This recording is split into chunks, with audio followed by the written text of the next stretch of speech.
You agree with me that in recent years, we've seen increase in frequency and intensity of emerging infectious diseases, especially in Africa.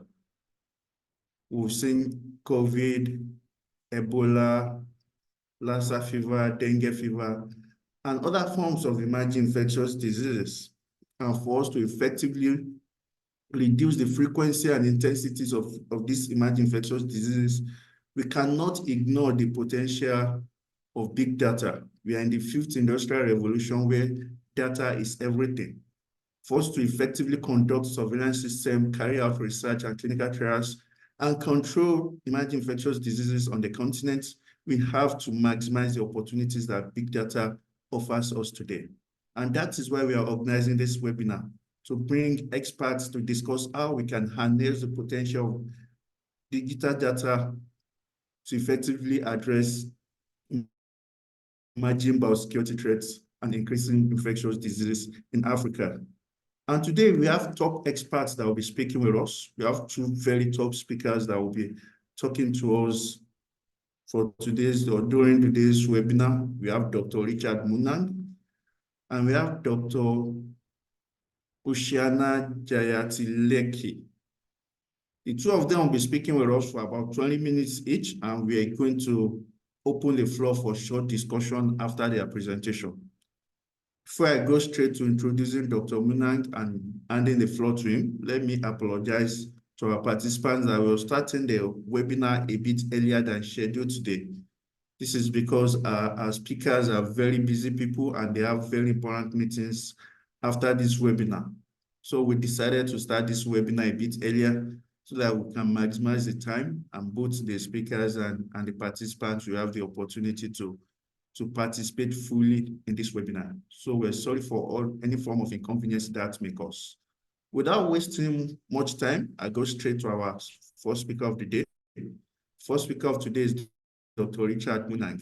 I will read his bio and hand over the floor to him to speak. Dr. Richard Munang is the United Nations Environmental Program, UNEP, Head of Global Environmental Monitoring Systems. Before his present appointment, Dr. Richard was the Deputy Regional Director of UNEP Africa Office, where he led and guided the seamless execution of UNEP's programs in Africa. Specifically, he led the implementation of the UNEP delivery model at both strategic and operational levels, using a unified approach to involve the entire UN development system. He also innovatively devised thought solutions in key cross-cutting areas like food systems and One Health, highlighting the role of the environment in practical solutions, leveraging on data-driven approach to inform policy and investments. Dr. Richard was also the climate change coordinator of the same office, where he guided the implementation of UNEP's climate resilience development strategy at national and regional levels, leading programs on climate change, innovative financing, food security, and clean energy in over 50 countries, and also providing technical support and capacity building to ensure climate action policies and investments are informed by the latest science and empirical data of what works. He later worked on ecosystem-based adaptation, EBA, for mountains, food security, coastal ecosystem, low emission development, and climate action projects. When he joined the African office, he pioneered the first UNEP African Adaptation Gap report series, which helped to galvanize a coherent continental strategic climate policy position, elevating adaptation to be at par with mitigation, which is one of the priorities on the continent. Dr. Richard, thank you very much for joining today's webinar. I hand over the floor to you now. Thank you. Thank you very much, Dr. Boba, a very good friend, and to all the organizers of this very amazing and timely discussion, very timely than ever before, and to all the invited guests, distinguished ladies and gentlemen.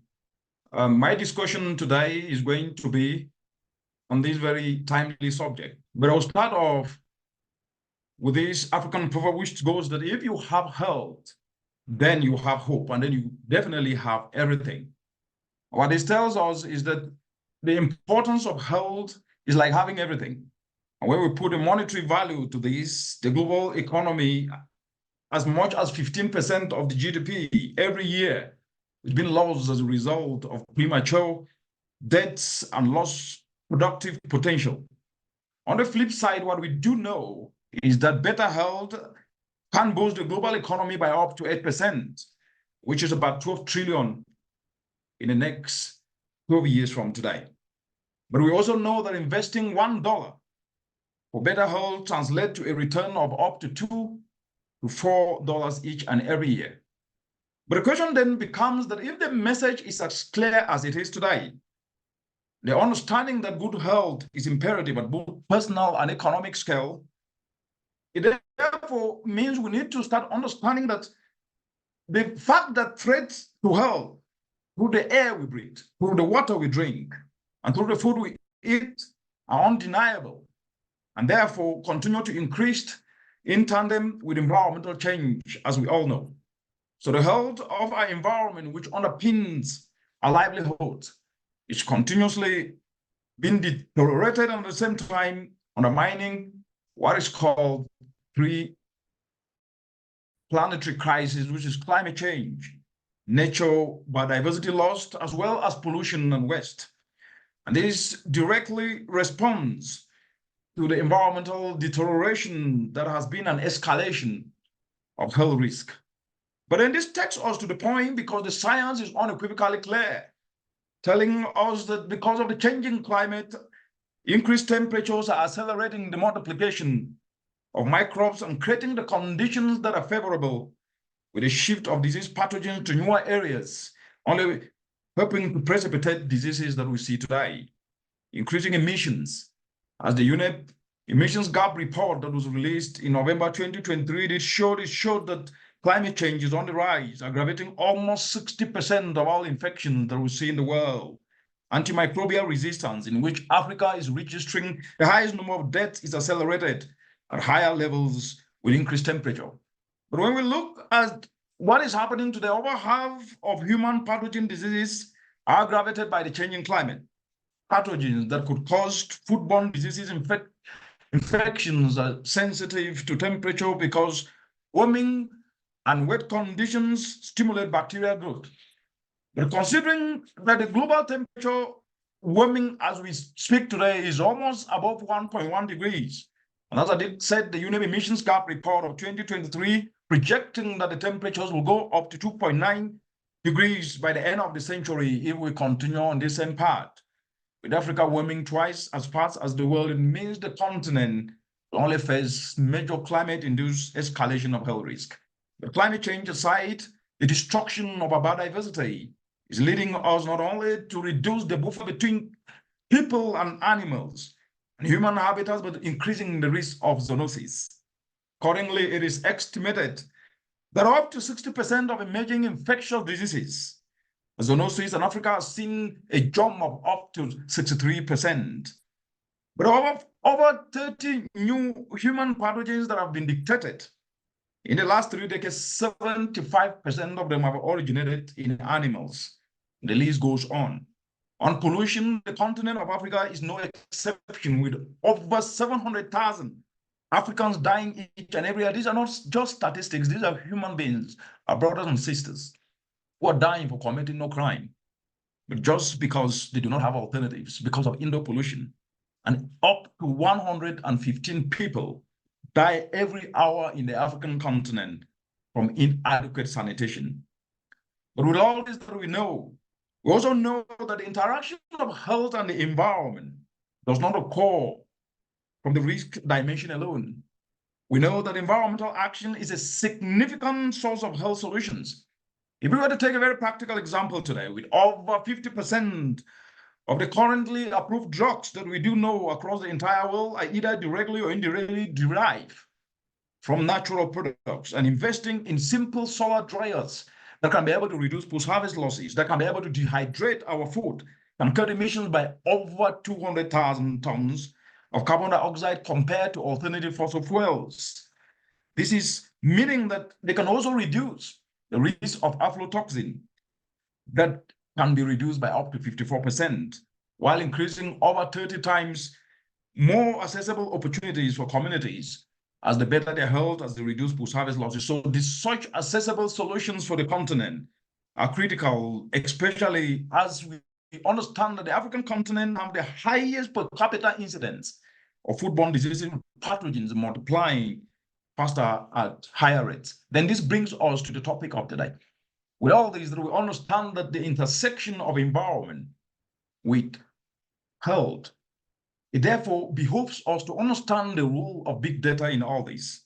Because big data, as we do know, is also a source of solution, but it should not only be to dictate the problem, but it should also be to provide the solutions. And so big data of solutions become very, very urgent. Why does it become urgent? It becomes urgent because big data solutions can create the bridge between the risks and solutions to infectious diseases. Even more encouraging is the fact that through the present day internet connectivity and the mobile revolution, big data applications in health are much closer to each and everyone in the continent. For example, if we were to look at what happened during COVID-19, what happened was that we saw the recordings of not just the information, but we saw that during the peak of this worst pandemic, which was the worst in over 100 years, social media platforms became the hub of sharing data and information about the trends in the pandemic to enable making of real-time decisions, even down to the family level, where it matters most, was actually utilized. And for example, in one leading survey, about 70% of respondents use social media actually to seek information about COVID-19, and 60% did share information about the virus on social media. In the African continent, as we know today, over 40% in some instances use social media in some of the most connected countries, including Nigeria. As if that is not enough, on a very sophisticated aspect, right now, anyone across the globe and in the African continent can have access to real-time air quality data for different cities in the continent. Whether you're in Lagos, or you're in Abuja, or in Yaoundé, or in Douala, or in Nairobi, one can be able to use what is called open source platforms to be able to access these. And this is thanks to the merit of these open source platforms that are actually monitoring air quality and providing this information that is critical, and also a critical indicator of the risk of different infections, and particularly respiratory infection. We also have the humanitarian drones, where Africa is a global leader, closing the health infrastructure gaps and reducing delivery times of critical medicine by up to 16%. But with all these that we know and the information that we do have on big data, the question then becomes, why haven't we closed the gap with solutions? And the answer is simple, because big data applications have largely been one-dimensional. They've been one-dimensional, focused more on projecting the challenges, the problems, rather than also projecting the socio-economic opportunities that are critical to trigger solutions uptake.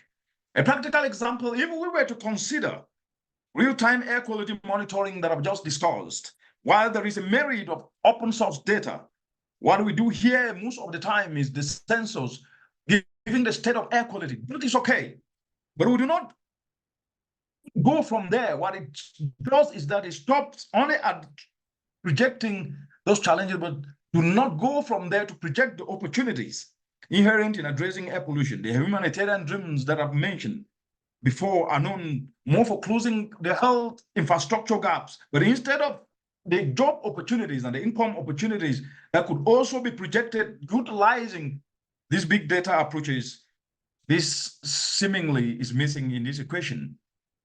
And it is in leveraging these big data solutions for holistic monitoring that goes beyond just dictating the risk, but also showcasing the solutions that the United Nations Environment Programme is championing a new approach called early warning for the environment, where we move from monitoring data of the problem to actually monitoring also the solutions that could be matched, not only at the mainstream, but also at the upstream, so we can forestall the problem.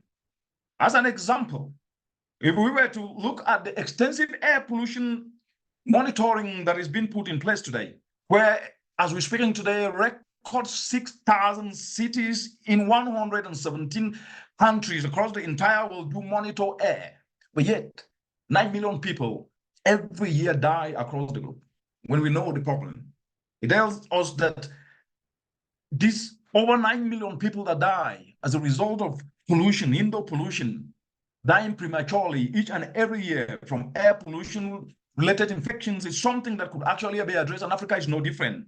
About 19 African countries, as we're speaking today, already have air quality standards and the ability to monitor air quality, yet the air quality does not meet the World Health Organization standards. And in some cities, with air quality monitoring services, particulate matter levels are over 4 times the World Health Organization limit.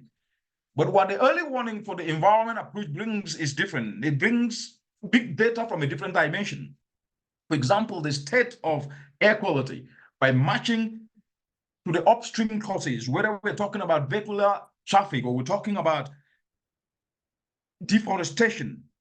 If we're talking vehicular traffic, how do we match it to non-motorized systems like cycling, like e-transport solutions? And this can actually not only provide an opportunity to create investment plans, but also create enablers and policy enablers and enabling environment that can actually help in taking up solutions where it's been shown that air quality solutions, where every $1 in air quality solutions translate to up to $30 in economic benefits. And this can also help inform policy enablers like break for solutions, social enablers like skills retooling for our youth to be able to execute these solutions. We therefore urgently need to move away from leveraging big data to project the problem and leverage big data to project the solutions. That is the way forward for Africa's health. That is the way forward for Africa's environmental solutions that actually help to ensure that big data for effective health surveillance in Africa can actually move forward. But I would like to leave you with these following points to ensure that at least as we move forward with this approach of big data, we must be able to take into consideration. The first is we must combine health surveillance and early warning for the environment as one.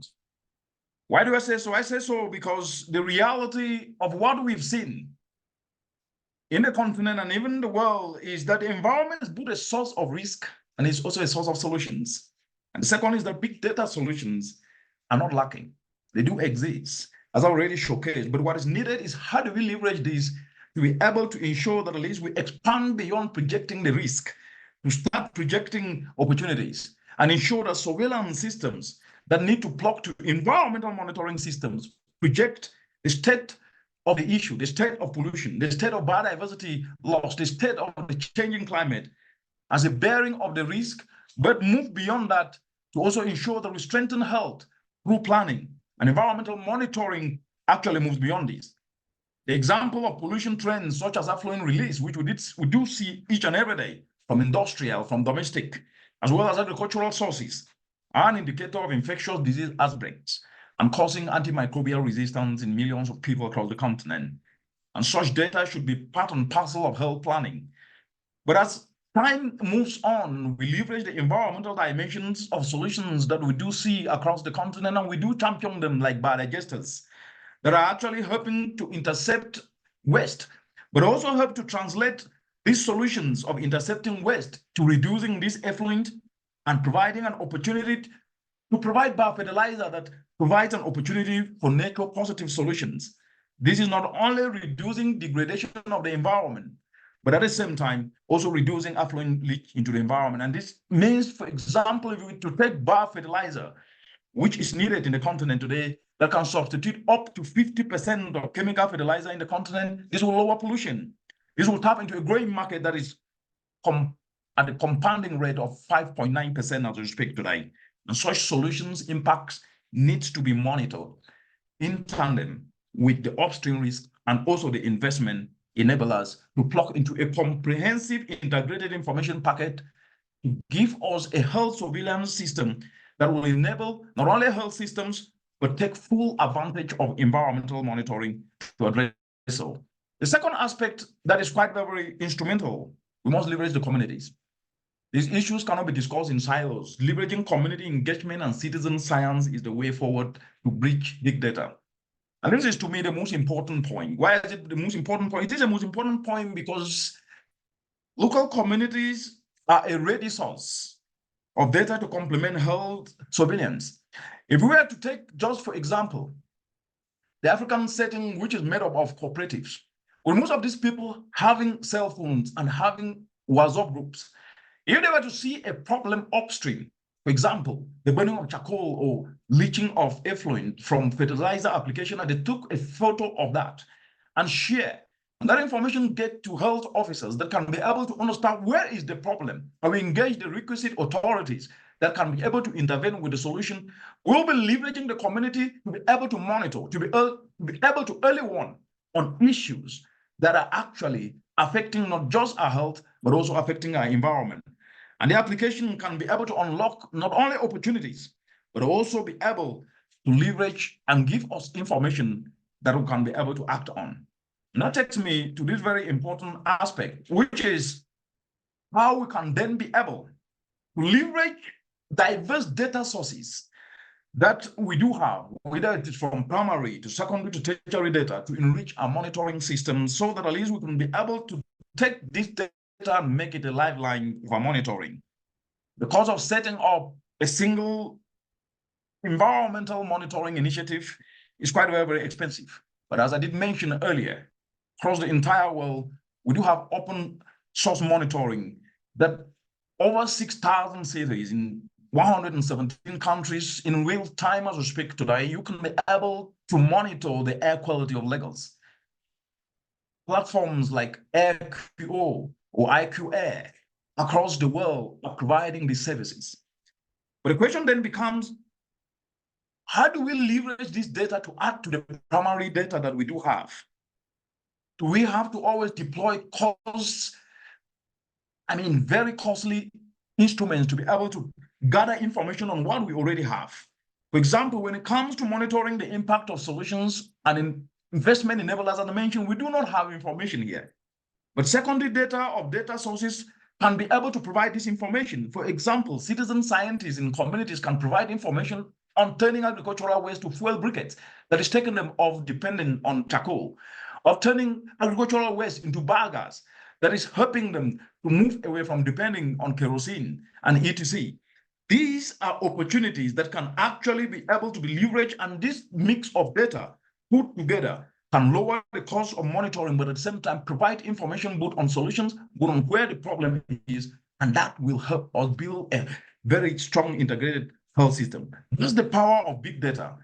And it takes me to the fourth point. We must be able to ensure that at least we tap training systems to close the gap between environment and health. Why do I say so? I say so because there is an urgent need of training of our health professionals to include the environmental angle as part of both the risk and of both the solution. In this way, if we take indoor pollution risk linked to unclean cooking on one side, to what extent can we start to ensure that we integrate the training of our health professionals on clean cooking, like burgers, on clean cooking solutions like fuel briquettes that are made from agricultural waste? This way, we will be bringing an environmental solutions and making healthcare professionals training increasingly prioritize the One Health paradigm in their curriculums, and this way it will become also part of their prescriptions. That takes me to the fifth point. Regardless of what we say with big data, if you cannot leverage big data to be able to help inform investment plans to attract the private sector to invest, we might not make inroads. I say this because investment planning, turning policy into an attractive investment plan has not been the norm in the continent. Yes, we do hear of plans. Yes, we do hear of policies. Very important. But where do we move from there when we have not turned them into investment plans?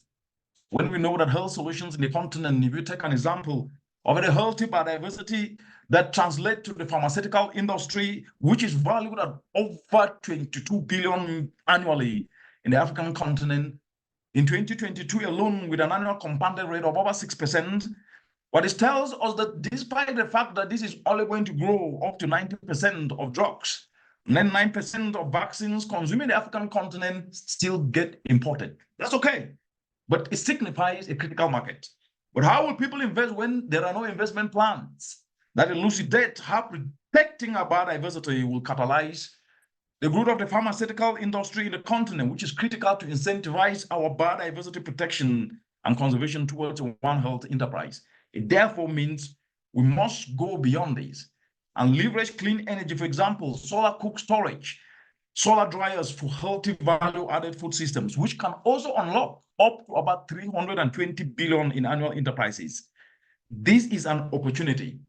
Why I brought up this point is because we need to ensure that investment opportunities be presented side by side with the plans that we do have for One Health. That takes me to the last point, which is the advent of artificial intelligence, machine learning. How do we leverage it to refine environmental monitoring for health? And I'll take about 3 minutes here because this is very, very crucial. I have been in this space and I understand a thing or two about it because artificial intelligence is with us to stay. But at the same time, we know that it stands out as a core area of big data. It is, which has the potential of contributing up to about 15.7 trillion of the global economy in the next 6 years from today. That's by 2030, with 1.2 trillion US dollars accruing to the African continent.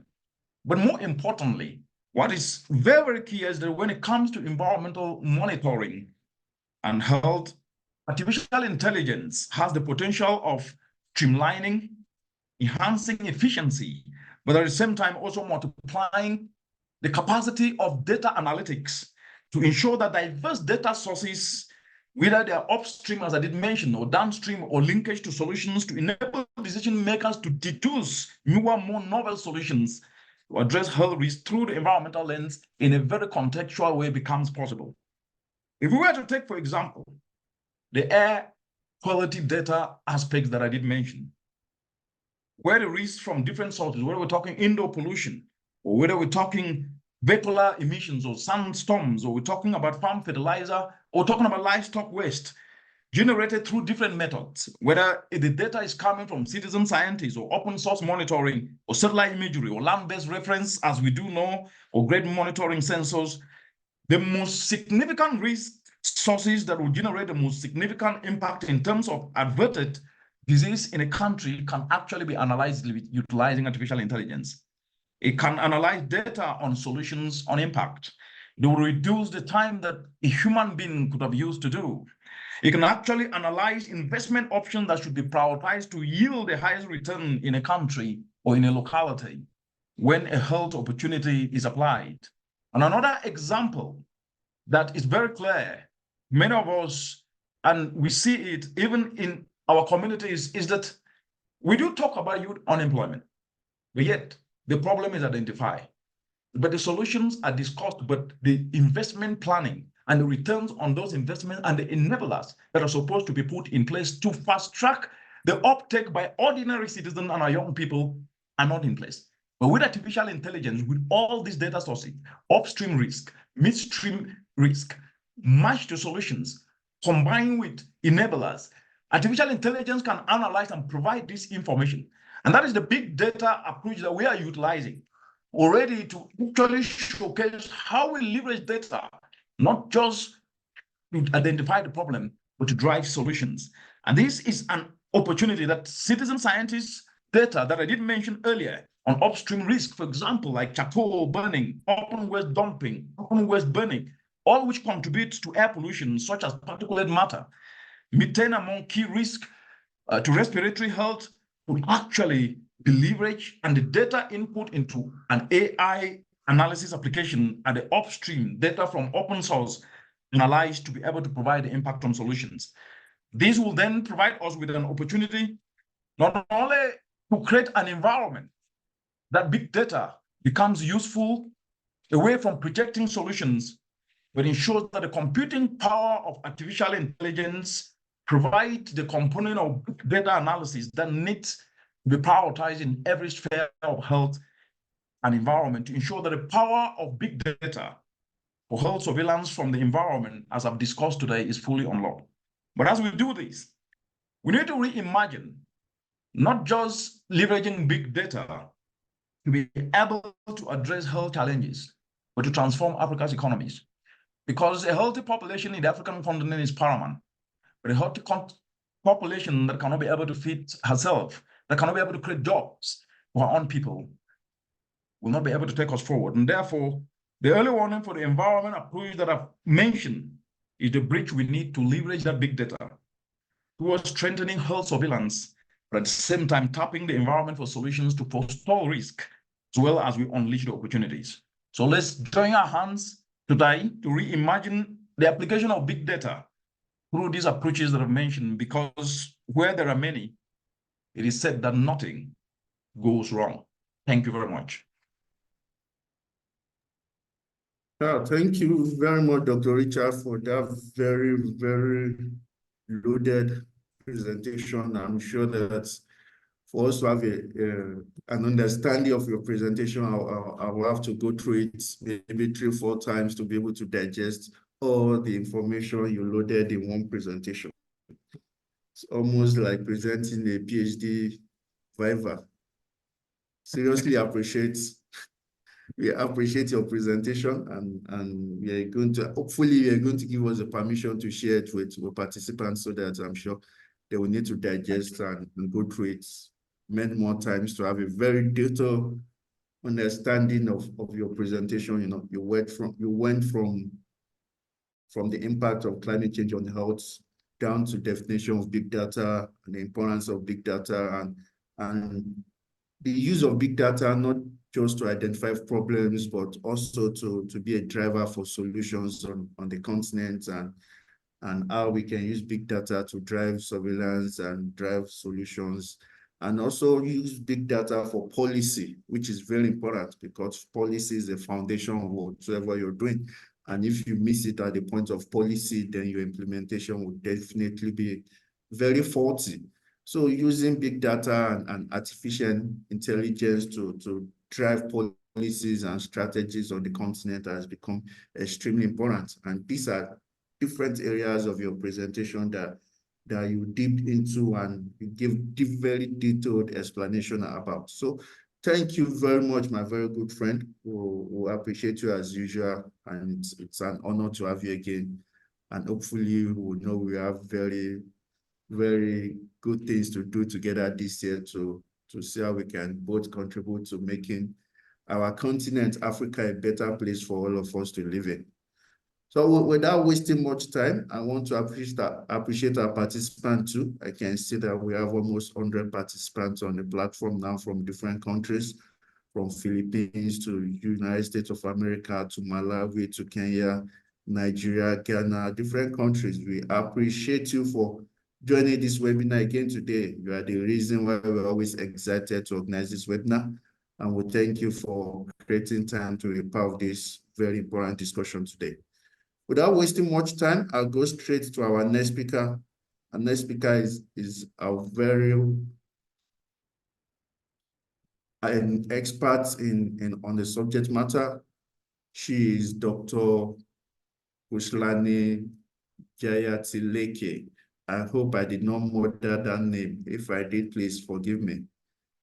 Dr. Kushlani is a distinguished consultant microbiologist hailing from Sri Lanka, currently stationed at the Sri Lanka Mayawadepura General Hospital in Nugegoda. Her illustrious journey in the field of medical microbiology commenced with the attainment of MBBS degree from the esteemed University of Colombo in 1992. She further honed her expertise by obtaining a diploma in medical microbiology in 1998, and an MD in medical microbiology in 2001, both from the Postgraduate Institute of Medicine, University of Colombo. Both certified as a specialist in medical microbiology since January 26, 2003, Dr. Kushlani has been a stalwart in her profession for over 2 decades. Her career spanned various prestigious roles, including serving as a consultant medical microbiologist in Teaching Hospital, Kurunegala, and NIHS Kalutara, before assuming a current role at the Sri Jayawardenepura General Hospital in August 2009. Internationally recognized for her contribution, Dr. Kushlani dedicated a year to service As a specialist registrar at the Medical Microbiology is in Cancer Teaching Hospital, NHS Trust in UK, followed by 6 months stint at the Locum Service Specialist Registrar in Microbiology at the Leeds Teaching Hospital, also in UK. Throughout her career, she has gained numerous accolades, including the President's Award for Scientific Publications in 2012 and several prestigious prizes for presentation at various scientific forums. Beyond her clinical duties, she has been actively involved in shaping global healthcare policies, serving as a member of several WHO guideline development groups and technical steering committee. Notably, she has contributed significantly to the development of infection prevention and control programs, including guidelines for COVID-19 and other infectious diseases. Dr. Kushlani, thank you very much for joining us today. Please, you have the floor. Thank you very much for inviting me to talk on this subject, very interesting subject. And I was happy to hear the previous speaker who was very passionate about the subject. I will go to basics actually on this, and then I will start my talk on like exploring the potential of big data in infectious diseases, especially in Africa. So when you talk about infectious disease surveillance, as we all know, it is very important in the community as well as in the hospitals to prevent and control infections and to reduce antimicrobial resistance, which is a global problem today. And also, it is useful to guide infection prevention and control measures, to detect outbreaks, and also to see the results of interventions which we are doing. An accurate, complete, reliable, relevant, and timely health information is crucial for early detection, response, and control of potentially infectious disease outbreaks. Real-time or near real-time surveillance would allow us to act quickly, and so that we'll have the lower morbidity, mortality, while saving the money on the control measures in an outbreak situation. One Health surveillance, as pointed out earlier in the previous speaker, the very important about the One Health concept. That means we know that most of the infections can be transmitted from pathogens found in wild animals and insects, and they can be transmitted to humans through maybe through the interactions between human and animal interactions, the crop products, wild animal migration, movements or gathering in people. This can help to spread it in different populations, including humans. So One Health approach is required to establish surveillance mechanisms to collect data, detect, report, and respond, and to recover from infectious disease outbreaks in humans and animals, or animals, in a timely manner. So what's big data? Now, we have been talking about big data. What is big data? It's a larger, more complex data sets, especially from new data sources. And these sets are so voluminous and than the traditional data. So therefore, it is not sometimes possible to analyze by the traditional processing software. There are 3 V's which are characteristic to this big data. First is the volume, the amount of data. There's high volume of low density unstructured data, which will be found in web pages, mobile apps, and other social media. There's a lot of data in the system, and that is a high volume. And also the velocity, how fast this data is produced, very fast, because it is like, unless you analyze it real time, this data may not be very useful. So very important to analyze, maybe to look at this data in a real time manner, since it's having a very high rate of production. Then the veracity, or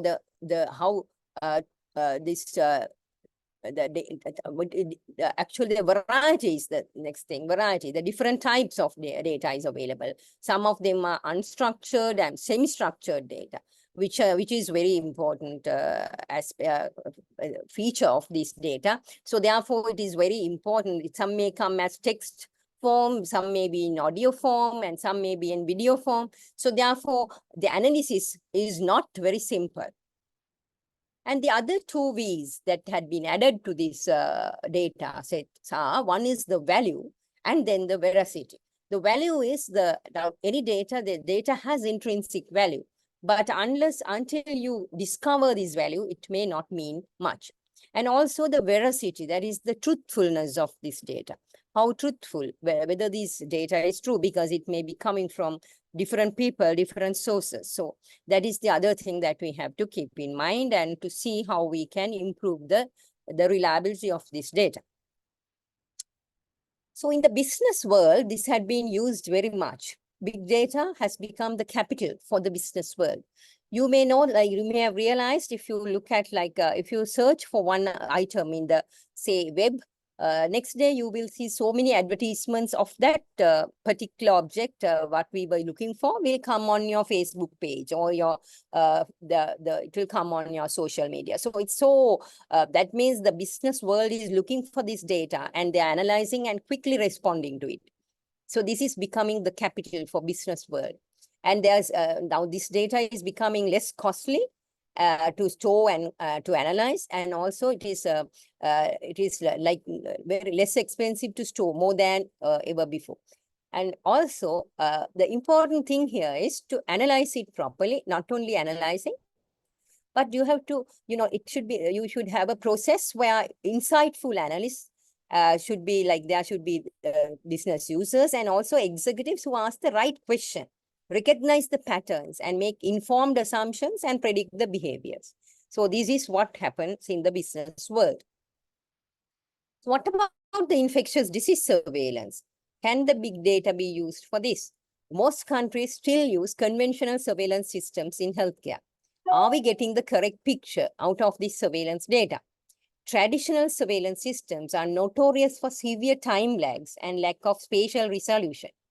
So we may be analyzing it annually or 6 monthly, and whether that makes any sense, what is the usefulness of that data? So this is the problem with our conventional surveillance systems. And also the spatial resolution. Systems that are robust, local, timely are thus crucially needed for surveillance of infectious diseases. So monitoring and forecasting of emerging and re-emerging infections are of particular interest, particularly the pandemic influenza, the MERS, SARS and Ebola, Zika, drug-resistant pathogens, and so on. So if you look at the interest of this subject, this is a graph where they show the exponential increase since the 2000s, the publications that have looked at the intersection between the big data and infectious diseases.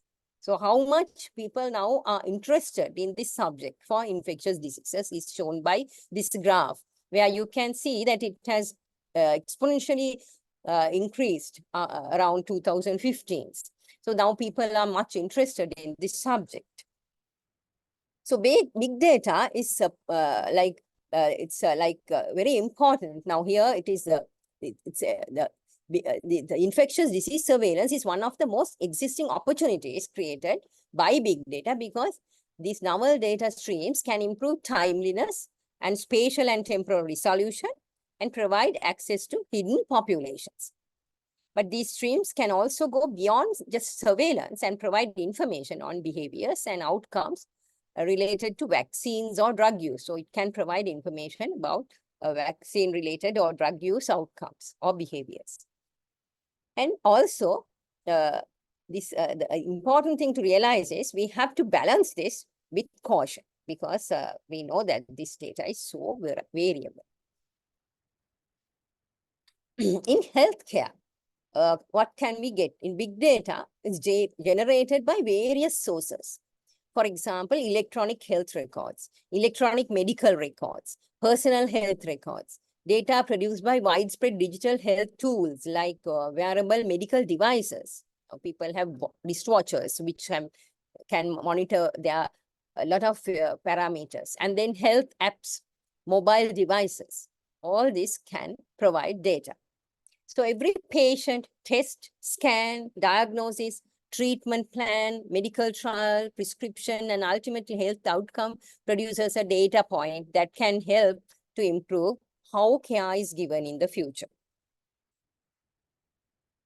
So there are many jobs that use big data analytics in healthcare, such as the health informatics specialists, health data engineers, healthcare data analysts, healthcare statisticians.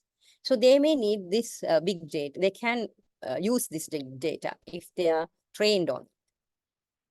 What is transitional bioinformatics? That is another term that is available in this data field. That is to transform the biomedical and genomics data into predictive and preventive health.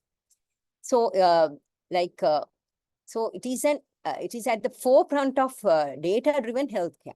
So various kind of quantitative data in healthcare, for example, from laboratory measurements, medication data, or genomic profiles, can be combined and used to identify new metadata that can help precision therapies. Now, we know when you treat a patient, it's good to have precise therapy for that patient based on a lot of information about the patient. It's not only like, even if, I am as an infectious disease specialist, I know that like we give antibiotics, antimicrobials, but it's very important not only to consider about the infection and the microbiome, the organism which is involved, but also the patient. A lot of things have to be considered. So the precision therapies can be utilized if you use all the data about this patient in a very systematic manner and analyzed by a system where, because it's would be much better than humans doing it. Then highly ambitious multi-million-dollar projects like big data research and development initiatives have been launched to enhance the quality of big data tools and techniques for a better organization, efficient access, and smart analysis of big data.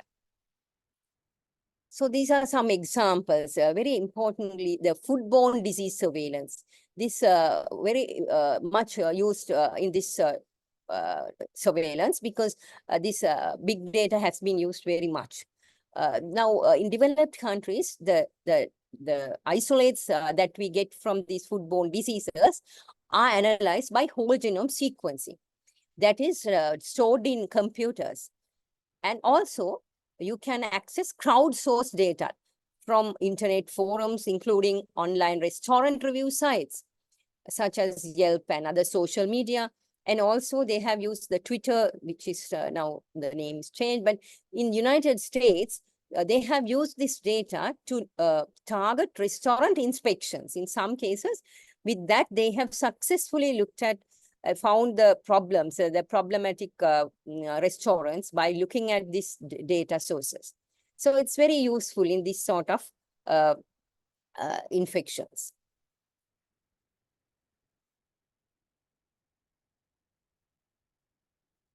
One of the other objectives described for this initiative was to decrease the time from the onset of the outbreaks to when it is defined by the local health authority and investigated. Because so it is very important to find it early. An outbreak, if you find early, you can control it so that you will stop the spread. So this is very important. So we need sophisticated machine learning algorithms for this purpose, to identify potential cases with sensitivity and specificity adequate to limit the amount of time needed by expert review. Another source is pharmacy-based surveillance. Both prescription and non-prescription drugs have been examined in Canada and other countries. And data from shopper loyalty cards had been used to find the likely causes of foodborne disease outbreaks. So now in most supermarkets, we have loyalty cards where people can trace and see what items we have bought. And the IBM has recently explored the use of spatiotemporal analytic systems to compare retail scanning data to foodborne diseases cases and then generate a list of the most probable suspects foods. So this will decrease the time to identify the cause and decrease the total number of cases. Another area is influenza activity. In this case study, they have demonstrated how high volumes of international classification of disease-coded e-health medical claim data collected by large private sector data warehouses shed light on the spread of pandemics with unprecedented spatial details. Also, the Wikipedia search data leads to marked improvements in prediction performance compared to weekly data, especially for 3 or 4 weeks forecasting horizon. So nearly real-time daily internet search data improves the precision of short and medium-term forecasts and of influenza activity. There are another list of organisms that they have looked at this data for from various sources for prevention and control, like dengue fever, SARS, avian flu, the swine flu, Middle Eastern, like MERS, and then the COVID-19. All these places, infections, there had been instances where this data had been used for surveillance. So what about Africa? This study shows that in Africa, mobile technology has been used successfully to carry out surveillance in humans and animals. And this is a nice paper that I came across where they have looked at the integrated infectious disease surveillance in Africa, sub-Saharan Africa. And they have listed certain very important necessities to complete this surveillance in a successful manner. First is the adequate and accessible ICT and digital health infrastructure and resources. The first and foremost, we need the data. So the data sources should be available. And the ICT regulatory and data governance framework is needed. Application of advanced big data analytic technologies such as AI, which was mentioned earlier, and digital and analytical skills and literacy, and other requirements including good leadership and governance and stable supply of electricity, basics. So these are the very important necessities for an integrated disease surveillance in sub-Saharan Africa, or any other, for that matter, any other place. So this is an article which was on sub-Saharan Africa. And there they have looked at this, they have seen that there are like several studies have investigated and assessed the status of digital health technologies, applications for integrated disease surveillance and response in sub-Saharan Africa. And the obvious lack of big data analytics in sub-Saharan Africa's healthcare system for the purpose of infectious disease surveillance has been attributed to several intricate and intertwined factors. These factors include inadequate health-related data management, inadequate digital infrastructure, and slow rate of absorption of advanced digital health technologies aimed at building resilience in healthcare systems. So in recent years, Africa has seen an improved developments in the ICT and digital infrastructure. This has served as a foundation for increasing digital health initiatives. However, there have been regional disparities in ICT and digital infrastructure. So that is the difference that they have pointed out.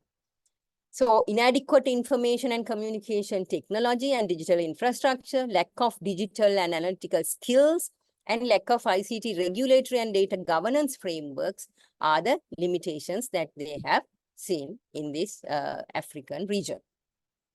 And this is another thing that I had looked at.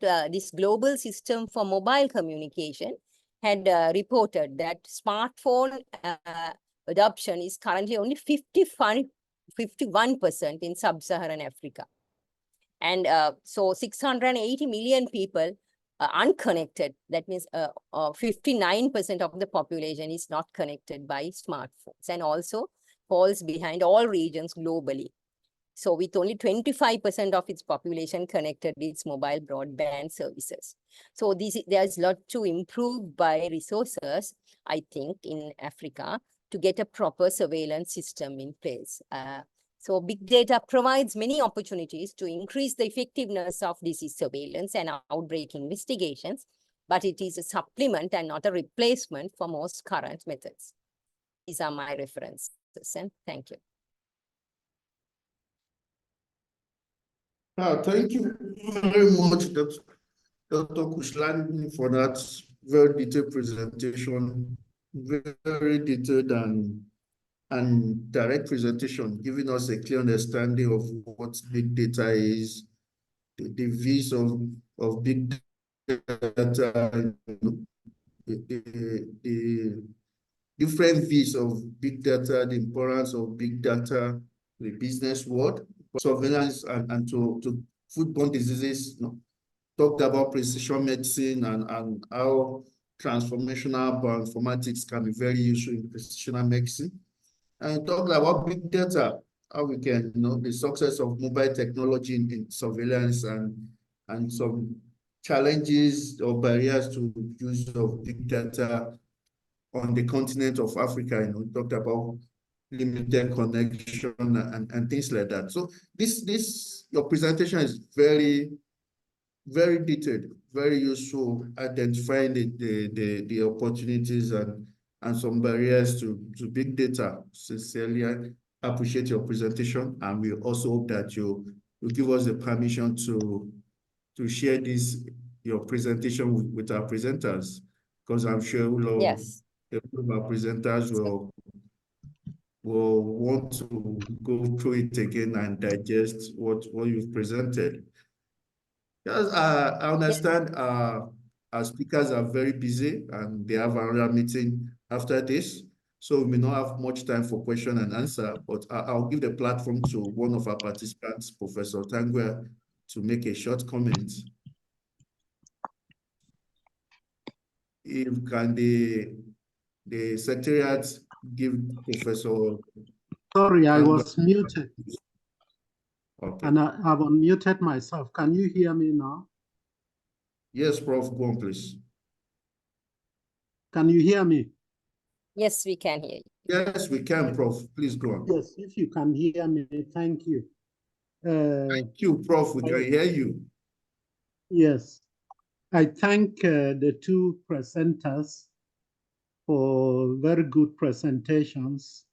I'm able to take away from them as much as an educated lay person can take away. I want to ask a question to the first presenter. Dr. Munang, the title of your presentation was Reimagining the Role of Big Data for Infectious Disease Surveillance and Control in Africa, the Entry of Environmental Monitoring. I think your presentation was probably not aimed at lay people of my caliber and would need simplification and interpretation for us to get the best out of your presentation. So I will beg you to do that for me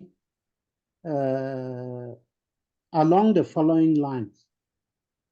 I'm here in Yaoundé in Cameroon, a city I know that you know very well.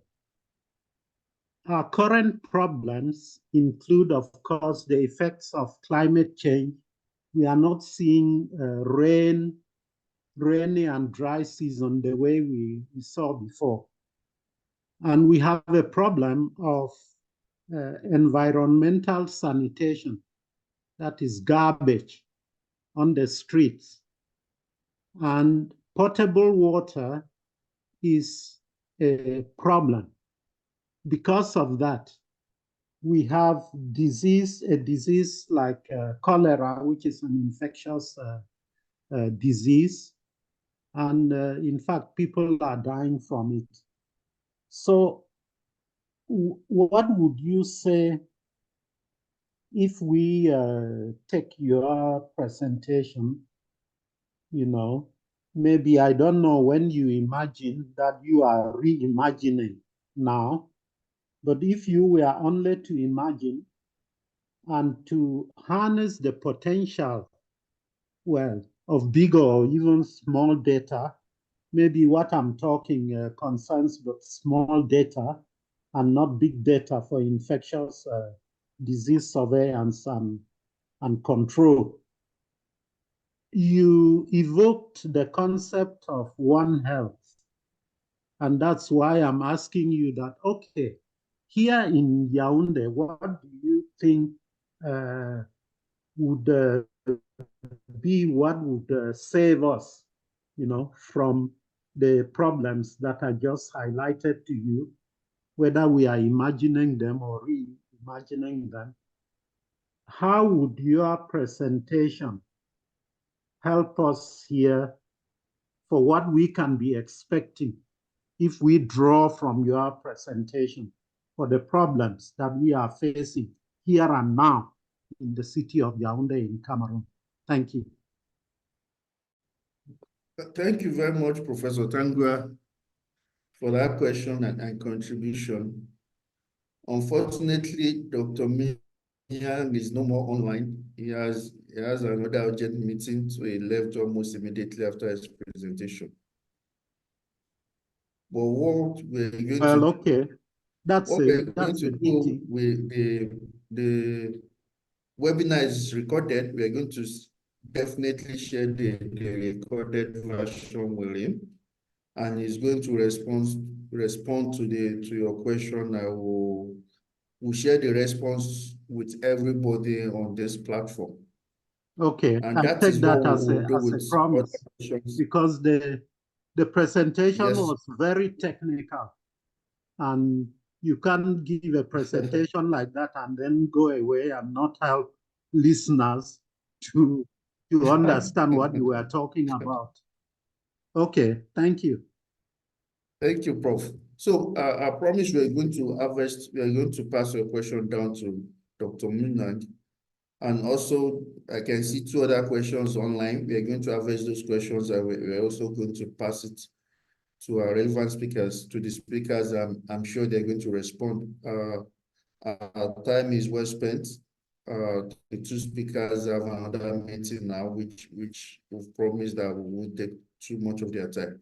But there are two things I have to say before we close today's meeting. Number one, the presentations will be shared with everybody on this platform so that we can go through it at our own time and have a better understanding of the presentations. Both the slides and the recorded version of the webinar will be shared with everybody, that you can both listen and go through the slides for your own personal use.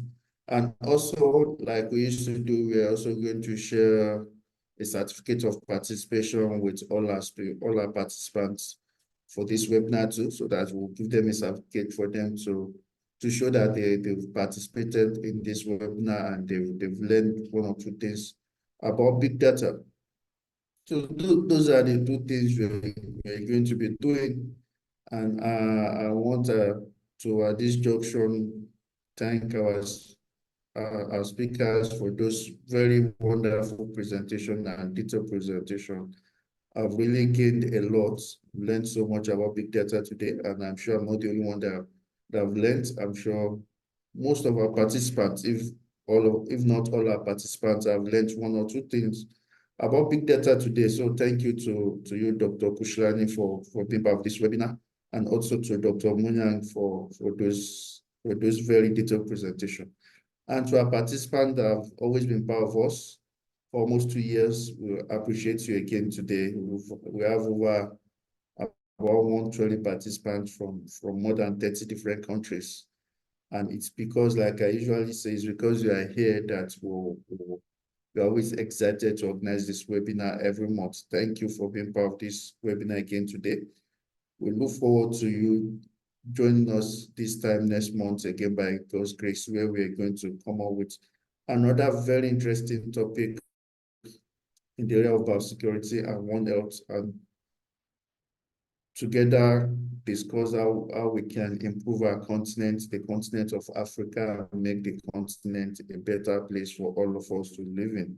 So thank you very much to our participants, and thank you to our speakers. We're so happy to have you on our platform today, and we look forward to see you again this time next month, in the month of April, by God's grace. Thank you very much on behalf of staffs and members of Global Emerging Pathogens Treatment Consortium, and have a wonderful rest of the day. Thank you.